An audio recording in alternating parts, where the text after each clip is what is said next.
의사국가고시를 거부한 의대생에게 재응시 기회를 주는 의료법 시행령 개정안이 오늘 국무회의에서 의결됐습니다.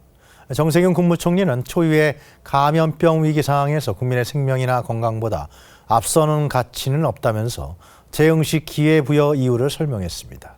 박성욱 기자입니다. 지난해 의사국가고시를 거부한 의대생들에게 재응시 기회를 주기 위한 의료법 시행령 개정안이 국무회의에서 의결됐습니다. 개정안은 기존 90일이던 의사국가고시 공고기간을 단축하는 내용이 핵심입니다. 보건복지부 장관이 의료 현장에 원활히 인력을 수급하기 위해 긴급하게 의료 인력을 충원할 필요가 있다고 인정하는 경우 예외적으로 공고기간을 단축할 수 있게 했습니다.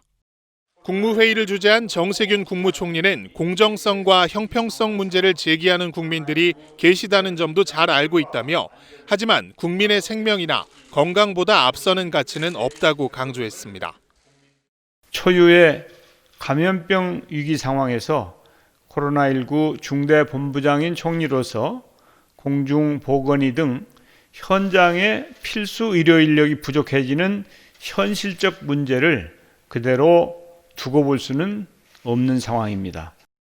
개정안은 대통령 재가를 거쳐 공포 즉시 시행됩니다.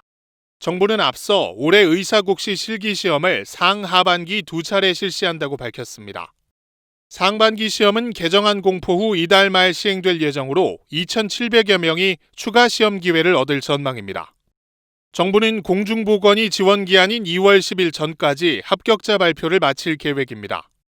국무회의에서는 6,500억 원 규모의 국유재산을 한국자산관리공사에 출자하는 안도 의결됐습니다. 한국자산관리공사가 기업자산 매각 지원 프로그램 등 코로나19 피해 기업 지원 업무를 안정적으로 수행할 수 있도록 하기 위한 것입니다. 119 장난 전화 등으로 거짓 신고를 한 사람에게 부과하는 과태료 상한액을 현행 200만 원에서 500만 원으로 높이는 소방기본법 시행령 일부 개정령안도 의결됐습니다. 이에 따라 거짓 신고 1회는 200만 원, 2회는 400만 원, 3회 이상은 500만 원의 과태료가 부과됩니다. 국무회의에서는 이 밖에 출입국관리법 위반 범칙금을 신용카드 등으로 낼 수 있도록 한 시행령 개정안도 의결됐습니다. KTV 박성욱입니다.